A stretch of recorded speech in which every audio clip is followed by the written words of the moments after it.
Bueno, vamos a cerrar el tema de hoy. La iglesia, una comunidad, ¿verdad?, comprometida con el servicio, una comunidad para servir. Y vamos a tratar el tema fidelidad en el servicio. Vamos a tener la lectura básica de hoy, Primera de Corintios, capítulo 4, verso 1 al 2. Dice así este verso: si pues tengamos a los hombres por servidores de Cristo y administradores de los misterios de Dios, ahora bien, se requiere de los administradores que cada uno sea hallado fiel.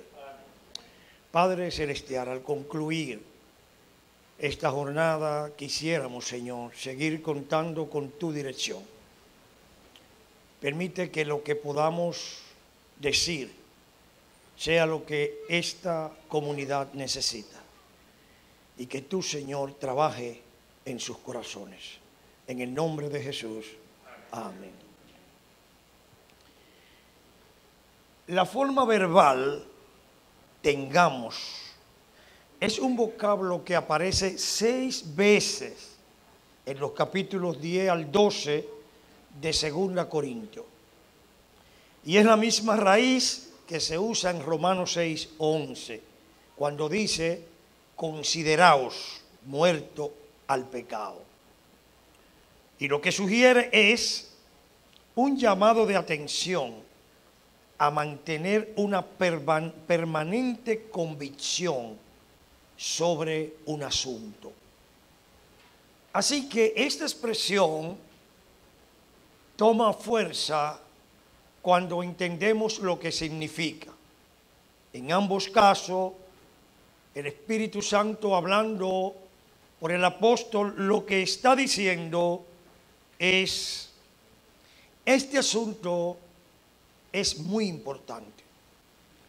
A este asunto hay que prestarle atención, porque este asunto necesita que ustedes lo tengan como parte de su convicción. Esta es la idea de este llamado. De ahí que el primer concepto de esta porción, que demanda una convicción de todos nosotros como creyentes y que ya hemos desarrollado, es que somos servidores de Cristo.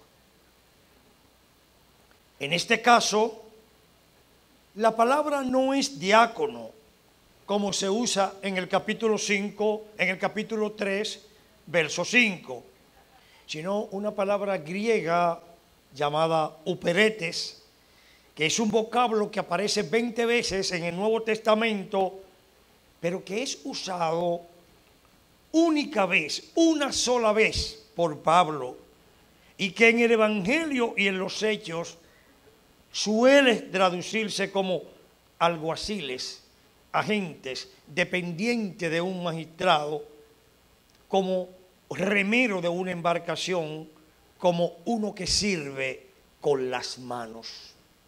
Este es el concepto. ¿Qué quiere decir esto? Esto quiere decir que los siervos de Dios no tienen autoridad propia. Su responsabilidad es hacer lo que su amo le ordena. Este es el concepto que nos va a permitir a nosotros, por ejemplo, hoy fijar posición sobre todos los temas sociales que tenemos aquí. Esta es la demanda de hoy de Dios para la iglesia: principios. Esto es lo que necesitamos, principios. Y lo que necesitamos entender es que como siervo, nuestra actuación debe estar dirigida con esta conciencia. Hay un segundo aspecto, un segundo concepto en el cual me gustaría reflexionar, y es que a la vez somos administradores de los misterios de Dios. Eso es administrar el evangelio que nos fue revelado por medio de Cristo. Así que Cristo nos ha revelado un evangelio, un misterio, no en el sentido de las religiones mistéricas en los cuales se desarrolló la creencia en los tiempos del apóstol, sino misterio como algo no revelado. El Señor Jesucristo nos ha revelado esos misterios para que nosotros seamos administradores del mismo. El hermano MacArthur dice, en relación con este tema, aquí se usa la palabra en su sentido más amplio. Aquí cuando habla de esta revelación, está hablando de la plenitud de la verdad revelada en el Nuevo Testamento. Así que, hermanos queridos, nosotros tenemos una gran responsabilidad porque tenemos una gran posición. Esta posición de siervo no es una posición cualquiera, es una posición que nos lleva a pensar en que nosotros somos, como siervos, administradores de la revelación plena del Señor Jesucristo a la humanidad. La palabra que usa el apóstol tiene como significado en el original una persona a quien se le confiaba toda la responsabilidad de su amo. Eso es lo que da la idea. Era una persona a quien se le depositaba toda la responsabilidad de su amo.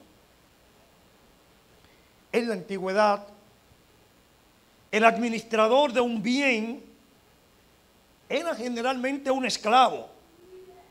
El amo establecía lo que tenía que hacer. Era enteramente dependiente del amo. No tenía autoridad, sino que hacía la voluntad del amo. Y yo pregunto, ¿has reflexionado alguna vez sobre lo que significa ser un hombre o una mujer de confianza de Dios? Esto es algo sublime. Que con mis debilidades y flaqueza, que con tus debilidades y flaqueza, Dios te haya elegido para ser un hombre o una mujer de su confianza. Cada día que pasa, aparece menos gente confiable. Cada día que pasa, nos llevamos las mayores de las decepciones en los aspectos de la vida. Cada acción que tú hagas en el ejercicio de tu don y de tu ministerio, lo que debe primar en tu corazón es dar gracias a Dios por haberte tenido la confianza de darte trabajo en su ministerio. Ahora entendemos privilegios. Sí, es un privilegio servir a Dios. Y es un privilegio servir a Dios, primero, porque Dios no necesita que le sirva. Segundo, porque Él ha querido usarme en el servicio. Y tercero, porque con tanta flaqueza y como yo soy, Dios me da una segunda oportunidad siempre. Esa fue la figura del apóstol Pablo, que el apóstol Pablo tenía en mente cuando hablaba de siervo. Y hoy tenemos autoridad, no en nosotros mismos, tenemos una autoridad delegada por Él. Solo el Señor pudo decir, toda potestad me es dada. Y en esa potestad de Él y esa autoridad de Él, Él dijo, id. Y nuestra autoridad depende de Él. Como servidores de Dios, al final de este verso, dice la porción, se requiere fidelidad. Y esto nos hace pensar en el tribunal de Cristo, donde todas nuestras obras serán evaluadas. ¿Has pensado tú en el tribunal de Cristo? A veces pensamos mucho en el trono blanco, cuando Dios juzgará al mundo, a los vivos, a los muertos, a todos, a todo aquel que no tiene opción. Pero habrá un juicio para los creyentes. Y ese juicio la Biblia lo denomina el tribunal de Cristo. Y el apóstol Pablo dramáticamente y gráficamente lo dice así: donde nuestras obras serán pasadas así como por fuego, y muchas de ellas quedarán siendo solamente heno y hojarasca, no servirán para nada. Y yo pregunto, ¿con qué nos presentaremos frente al tribunal de Cristo? Hay un himno que ya no se canta en la capital, no sé si aquí, pero que cada vez que lo canto, yo pienso mucho. Dice, he de ir sin ningún fruto, he de ver hacia el Señor. Y hay una porción que dice, he de presentarme así.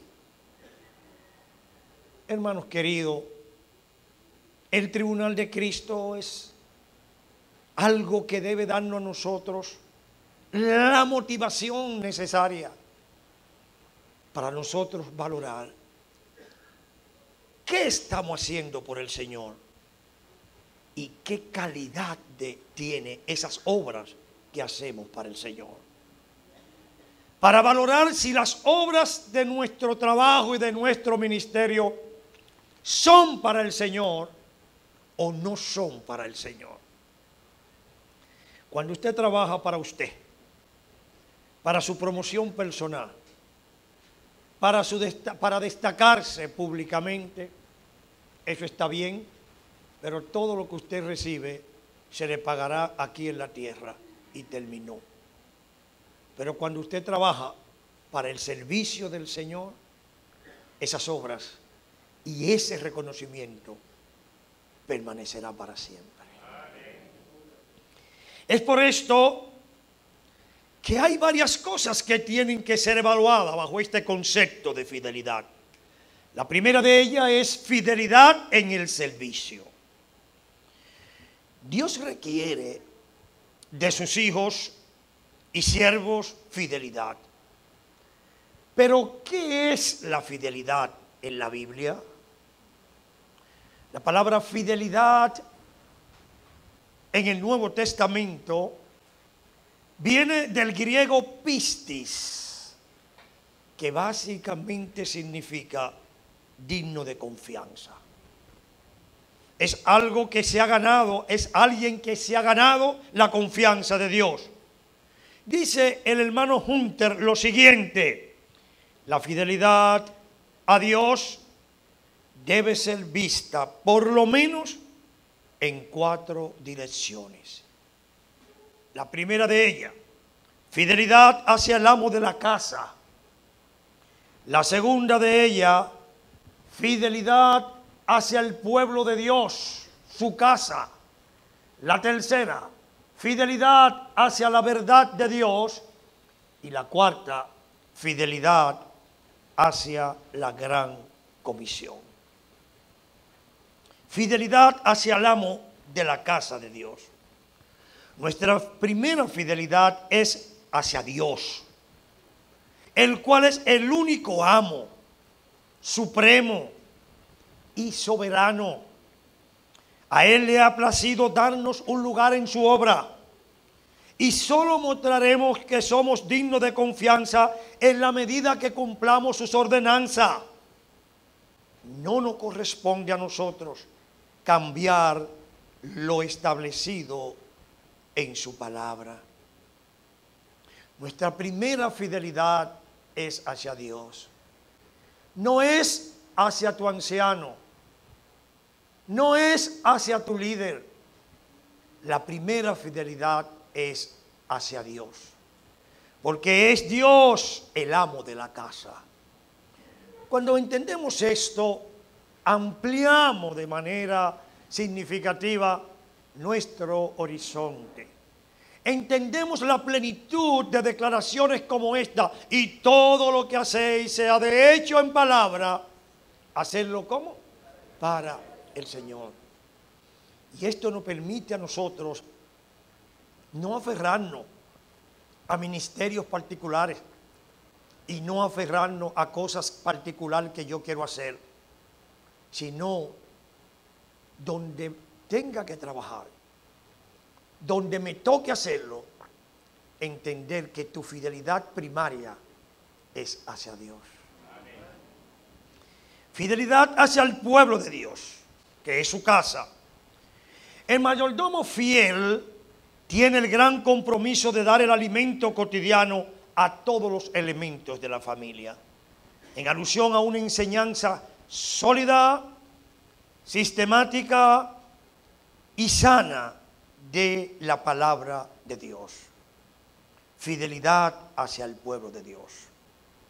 Hermanos, que está aquí, hermana, que por alguna manera usa la administración pública a través de tu mensaje.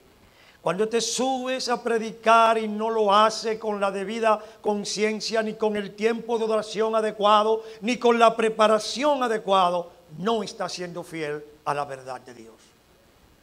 Hermanos y hermanas, cuando no tenemos conciencia que Dios no tiene muchas verdades, solamente unas verdades, y tu vida no es una vida que se comporta conforme a los principios de Dios, no está viviendo conforme a una fidelidad a la verdad de Dios. Una de las cosas que impactó más en la época de la iglesia primitiva a los pueblos donde el cristianismo se desarrolló, no era lo que decían, eran lo que vivían. Muchos quedaron impactados por el amor que manifestaban y decían, ve cómo se aman. Otros estaban impactados por la vida comunitaria que tenían, ve cómo se cuidan, ve cómo están juntos. Y esa vida atractiva fue lo que hizo la iglesia atractiva. Y es que la iglesia no es atractiva por su local. La iglesia no es atractiva porque tenga un gran grupo de alabanza. La iglesia no es atractiva porque todos vengan bien vestidos. La iglesia no es atractiva por el lugar donde está. La iglesia es atractiva cuando sus miembros, uno con otro, manifiestan la fidelidad de Dios. Y esto es un concepto que tenemos que entender, porque muchas iglesias han dejado de ser iglesia para ser clubes, para funcionar bajo principios lejos de la verdad de Dios. Y yo quiero en esta tarde llamar hacia un despertar en cuanto a este tema tan importante. Fidelidad hacia la gran comisión. El Señor Jesucristo, antes de ascender, comisionó a los suyos. Y el mandato todos lo sabemos de memoria. Ir por todo el mundo y predicar el Evangelio. Pero ese mandato significaba un concepto interesante: hacer discípulos. Este concepto es un concepto que en el día de hoy nosotros tenemos que retomar. Hacer discípulos debe de ser una meta primaria en cualquier iglesia local. Hasta hace poco oía hermanos decir, lo importante no es la cantidad, sino la calidad. Y yo me reía. Porque el modelo bíblico que veo es que las iglesias de calidad crecían. Porque las iglesias de calidad son iglesias que trabajan y Dios añadía cada día lo que han de ser salvos. Cuando usted está en una iglesia que tiene 10, 15, 20 años y son 5, esos 5 tienen que detenerse y decir, ¿qué estamos haciendo? No es posible que nosotros no tengamos conciencia de la gran comisión. No es posible que no tengamos el anhelo y el compromiso de salir a buscar las almas. No es posible. Y entonces nos escudamos bajo los principios dogmáticos y bajo los pensamientos que nos convienen. Y un hermano me dijo, lo importante no son la gente, lo importante es que las puertas de esta iglesia se abren todos los domingos. Eso suena bonito, pero no es así, ni es bíblico. Si las puertas de la iglesia se tienen que cerrar todos los domingos para ir al parque a buscar las almas, hay que ir al parque a buscar las almas. Tan sencillo. Nosotros no tenemos compromiso con eso. La Biblia no tiene compromiso con eso. El mandato es uno: id y hacer discípulos. Y yo quiero confrontarlo con esto. ¿Cómo ha crecido su iglesia? ¿Cómo ha contribuido usted al crecimiento de su iglesia? ¿Cuántas células evangelísticas tiene su iglesia? ¿Dónde están las almas de su iglesia? Y este es un concepto que tiene que comenzar de adentro para afuera. En una ocasión le dije a la iglesia, no me pidan más que oren por su familia. Tráigala. Tan sencillo. Expóngala a la palabra. Ora por mi familia y usted no se mueve un dedo. Ore por mi familia y usted no hace nada. Tráigala. Porque el que cambia y el que transforma y el poder no está en nadie en particular. Es la palabra que es poderosa para corregir, para instruir, para redarguir. Entonces tenemos que entender esa verdad en relación con este tema: hacer discípulos. El Señor Jesucristo fue claro y quiere que su iglesia sea fiel. Hace un rato hablaba con algunos ancianos amigos y le preguntaba, ayúdeme a conseguir cuántos somos nosotros. Entonces algunas iglesias ya están trabajando en estadística. Hay hermanos que no les gustan las estadísticas. A mí me fascinan, porque la estadística es que te va a decir lo que estamos. Porque si usted tiene 5 años y hace 4 ustedes eran 70 y ahora son 40, usted tiene que pararse y decir, ¿qué estamos haciendo? Es así. Eso fue lo que animó la expansión del evangelio. Nuestros misioneros, que hablamos tanto de los misioneros, nuestros misioneros se tiraron a caballo y venían por toda esta parte con el ansia de buscar las almas. Las almas no se convirtieron al azar. Las almas se convirtieron siendo fiel a la gran comisión.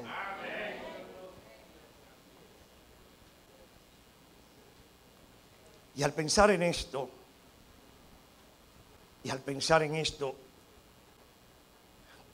esto me hizo reflexionar sobre hasta qué punto los apóstoles del Señor entendieron esta necesidad. Porque cada vez que hablábamos de los apóstoles del Señor, muchos piensan que el Señor con sus discípulos logró la gran figura de Pedro como predicador y como hombre de Dios. Logró la gran figura de Juan. Logró la gran figura de Jacobo, etcétera, etcétera. Pero, ¿cuántos discípulos eran? 12. Y yo me pregunto, ¿entendieron todos ellos el mensaje de la gran comisión? ¿Qué sabe usted de ello? ¿Lo entendieron o no lo entendieron? Y descubro, al investigar,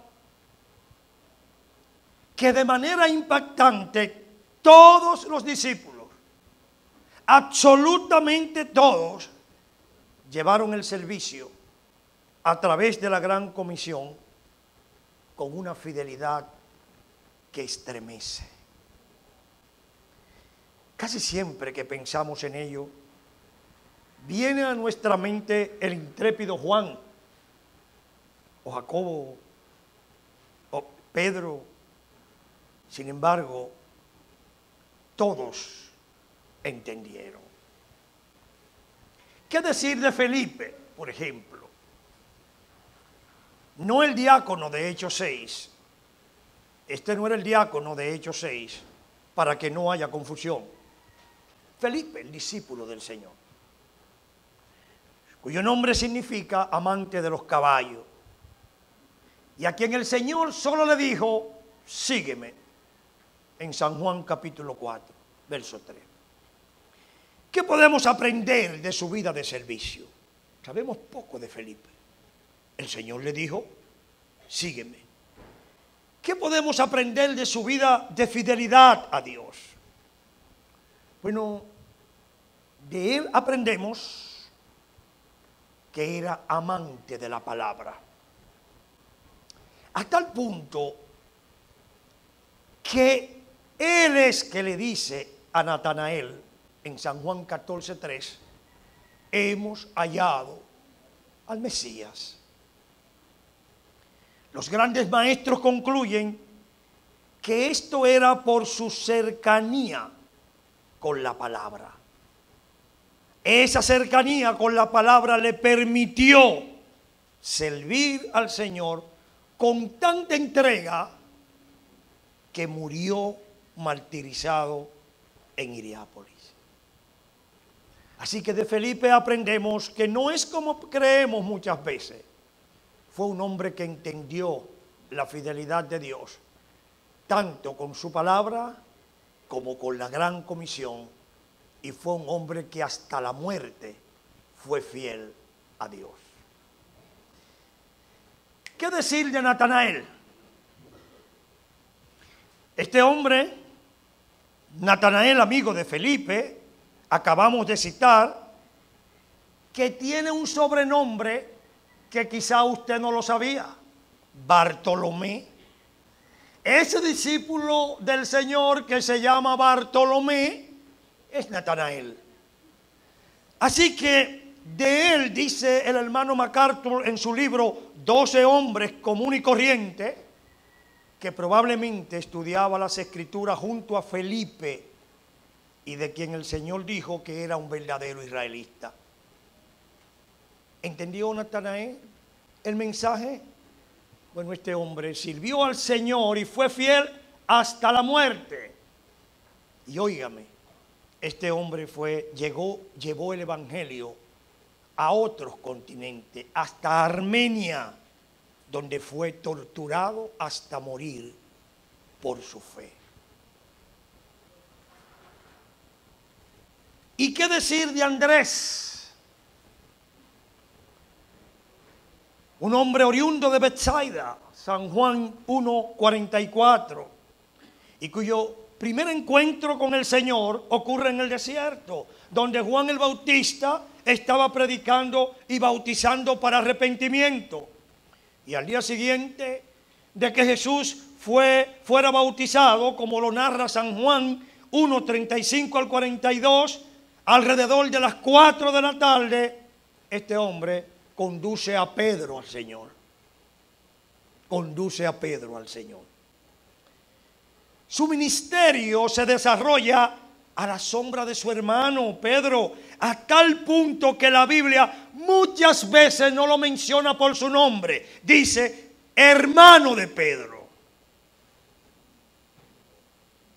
Sin embargo, su vida de servicio se desarrolla viendo el valor de la gente como individuo. Juan 12:20 al 22. Allí se nos narra el encuentro con los griegos. y aparentemente irrelevante, este hombre estuvo dispuesto a llevar a Jesús todas las cosas. Su espíritu evangelístico era diferente al de Pedro, porque este hombre era de un evangelismo personal, llevando a estos hombres a Jesús de manera personal. Por eso, mis hermanos queridos, delante del Señor no hay grado. El mismo valor tiene el que puede predicar de un púlpito o el que de manera personal evangeliza y predica el evangelio de salvación.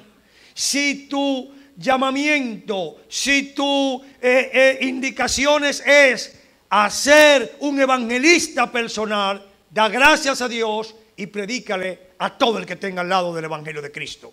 Porque al final de cuentas esto es llevar la gran comisión. ¿Qué pasó con él? Fue fiel hasta la muerte, Andrés, y murió crucificado en una cruz en Acaya. ¿Y qué decimos de Tomás?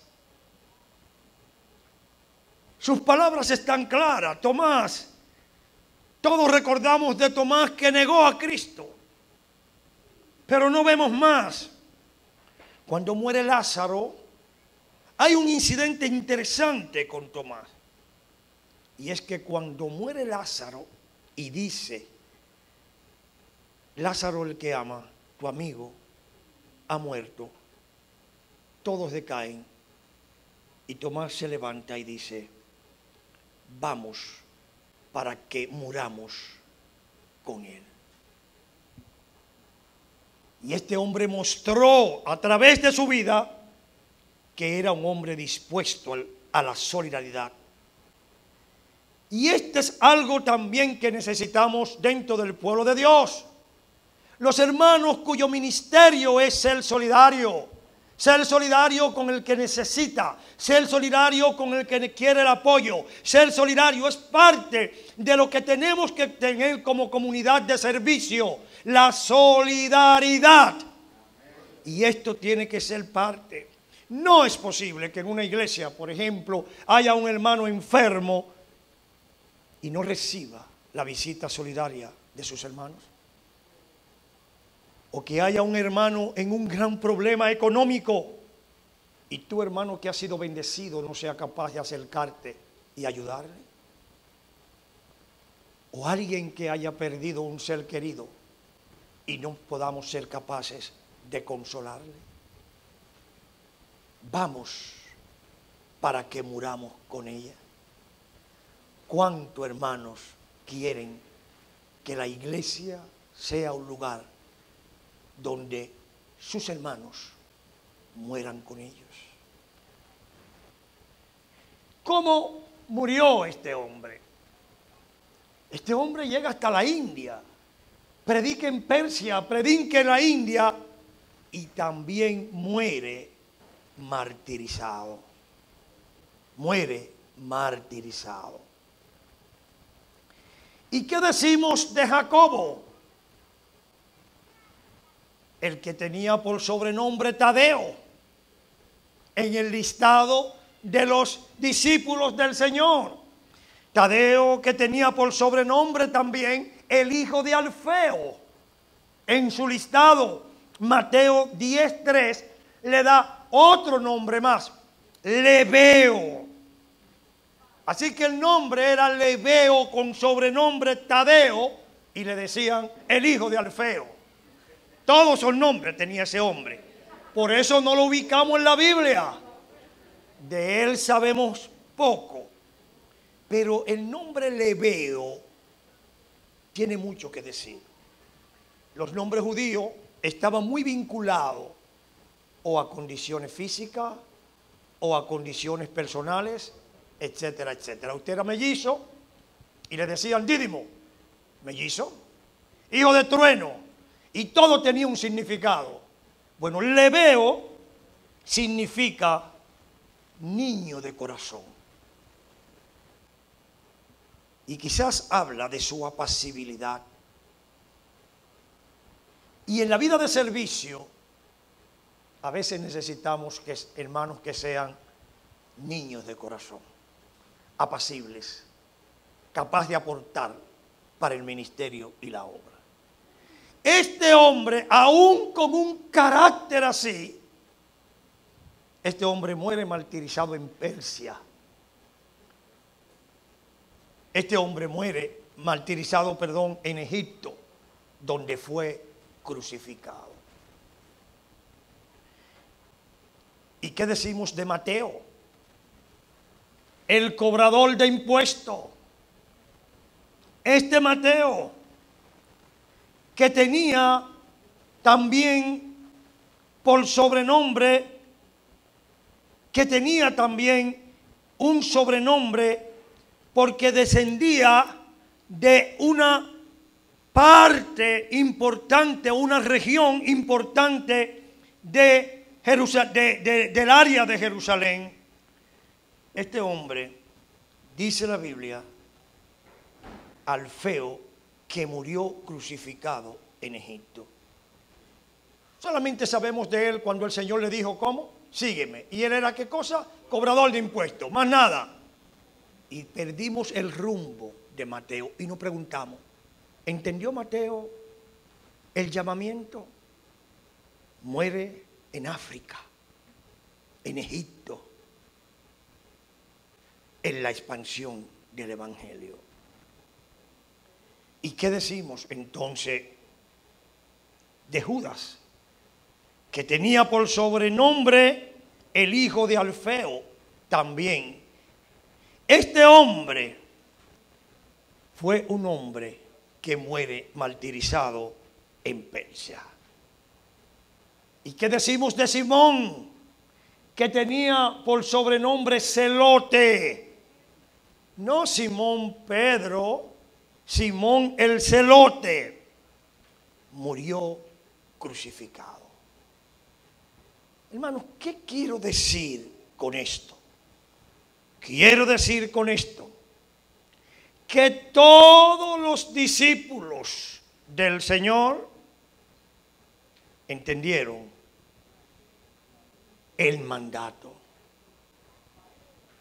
Se vieron como servidores de Dios y fueron fieles hasta la muerte. Todo verdadero hombre de confianza de Dios, todo verdadero siervo hasta el final de la jornada,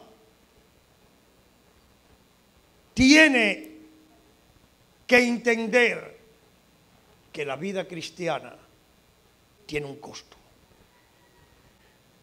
Si usted pone la televisión y hay emisoras que le van a ayudar con esto, como Radio Visión Cristiana y otras más, se va a encontrar con predicadores que le dicen que no es así, que el Hijo de Dios es un príncipe, que Dios le va a dar de todo, todo lo que pida es suyo, que pase por el lado del carro del año y le dé 2 vueltas y le ponga la mano y es suyo, que declare que aquello es suyo y es suyo, y que declare aquello que es suyo y es suyo.